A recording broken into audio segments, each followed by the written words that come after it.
Sore itu, aku memasuki rumah dengan tubuh lelah setelah seharian penuh melakukan aktivitas. Pada saat-saat tertentu, memang aku terkadang merenung, mencoba memahami segala aktivitasku.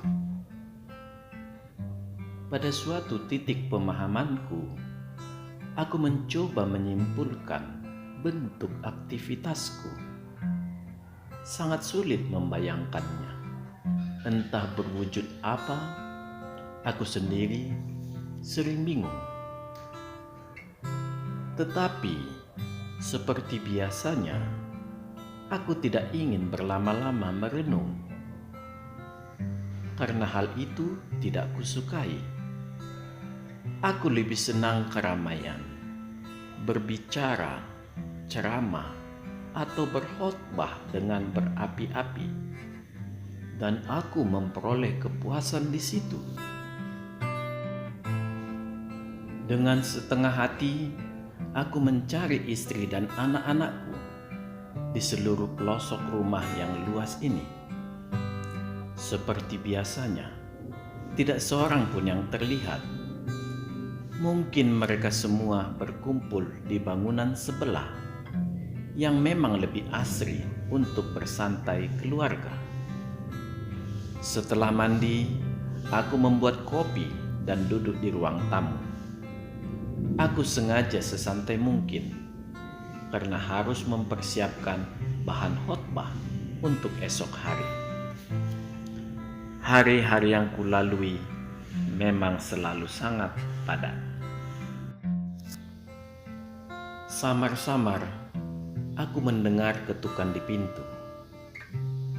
Dengan agak malas aku beranjak membuka. Tampak sesosok pria menggunakan mantel hujan yang menutupi seluruh kepalanya.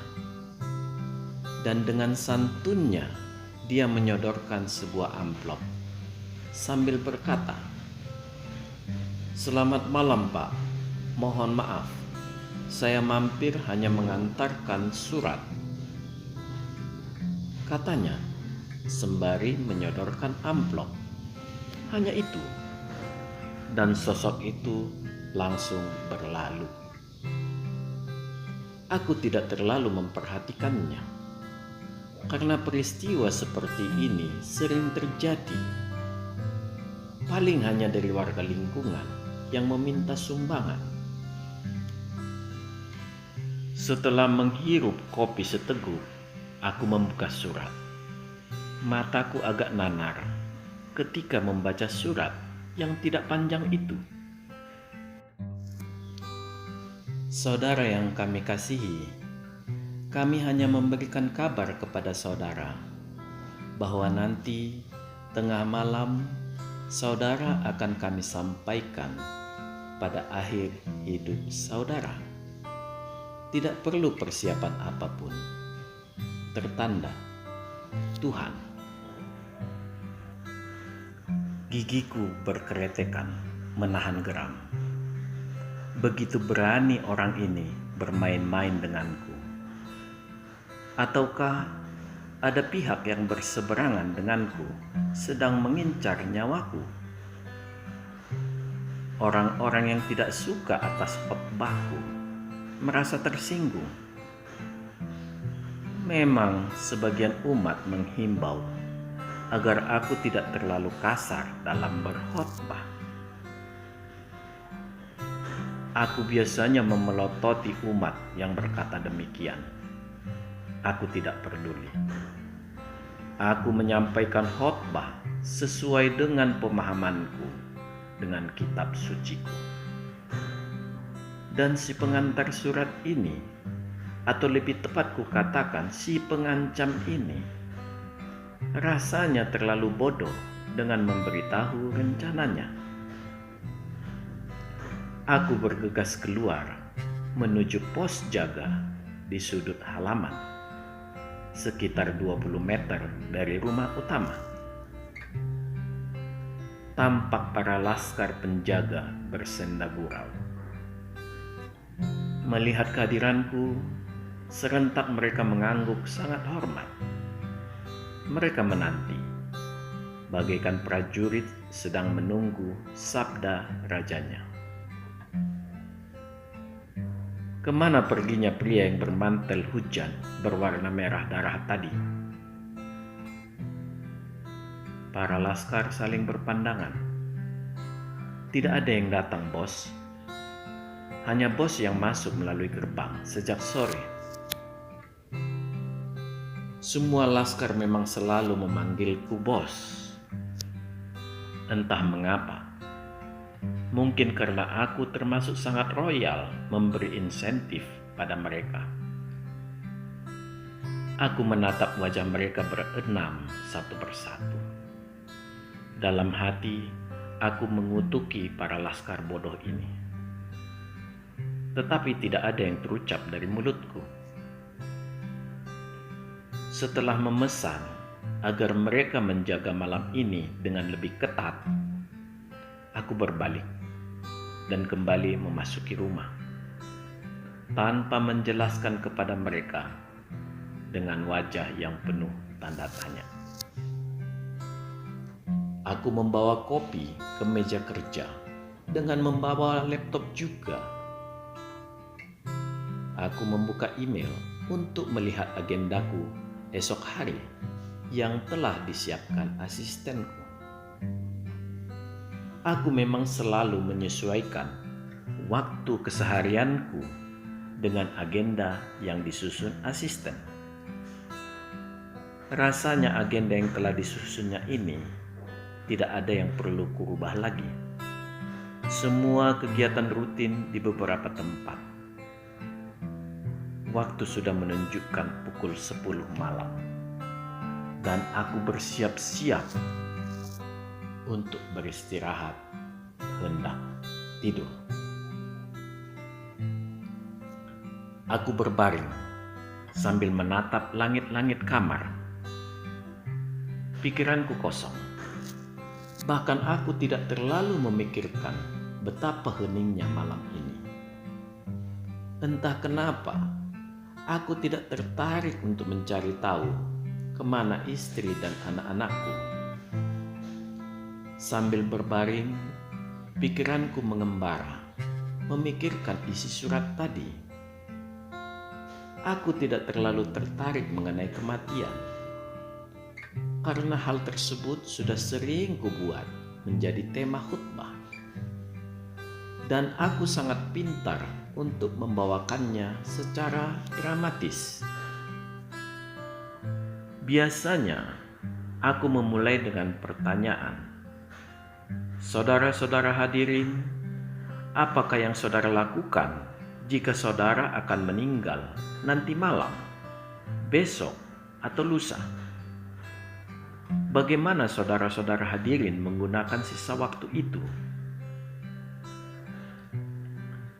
Biasanya, mereka semua akan tertegun dengan pertanyaanku yang tiba-tiba. Dari sini aku langsung berkhotbah dengan sangat lancar, karena situasi sudah dalam kendaliku. Inilah penyebab semua umat menggelariku singa mimbar. Mungkin bisa beberapa situasi yang saudara hadapi, para hadirin semuanya. Yang pertama, mungkin saudara langsung berada dalam kondisi merenungi sebuah kematian.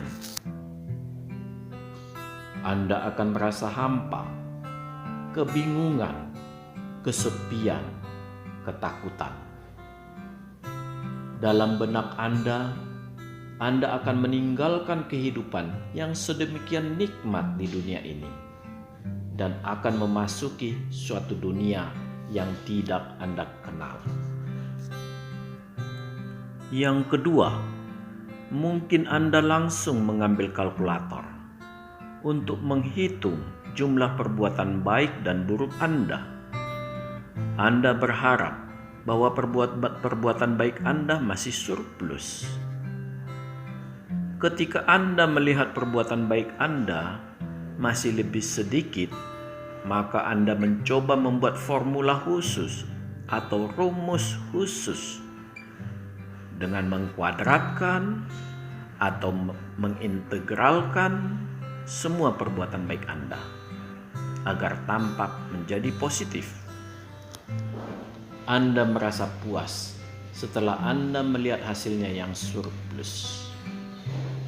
Rumus ini yang kelak Anda coba bawa ke hadapan Tuhan sebagai bukti untuk membela diri di penghakiman akhir. Yang ketiga, mungkin juga Anda akan melakukan suatu hal yang gila-gilaan. Segala perbuatan yang supra maksimal dengan menikmati segala yang belum pernah Anda nikmati, dengan memanfaatkan sisa waktu Anda. Semua adalah pilihan-pilihan Anda semua, para hadirin yang terhormat. Semua pembukaan khotbahku selalu kuarahkan dengan menyerang mental umat untuk menguasai mereka, dan itu selalu berhasil. Umat akan tampak semakin histeris.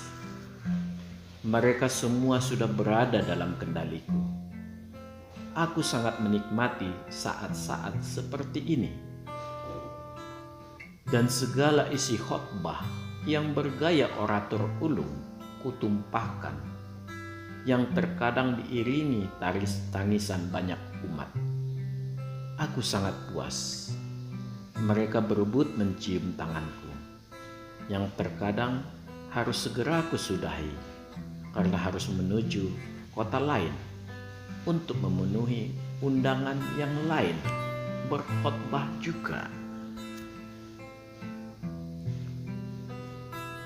Marilah, kita sudah harus memulai perjalanan. Waktunya sudah tiba. Aku sangat terkejut mendengar suara dari sampingku. Pria bermantel hujan warna merah itu berbaring di sebelahku. "Siapa engkau? Kau hendak membawaku kemana?" bentakku. "Tadi sore sudah saya sampaikan surat. Saudara sudah membacanya. Waktumu sudah habis." Dia menjawab sambil tersenyum. Aku berusaha bangkit. Mataku terbelalak. Aku melihat di hadapanku diriku tertidur di pembaringan sendirian. Aku tersentak, menoleh ke sebelahku. Ternyata aku dan pria ini berbaring bersebelahan di langit-langit rumah. Aku sangat kebingungan dan ketakutan yang amat sangat. Aku menatap diriku yang terbaring di tempat tidur sendirian. Wajahku yang terbaring itu agak kehitaman, dengan kening berkerut. Waktu menunjukkan jam 12.05. Sudah lewat tengah malam.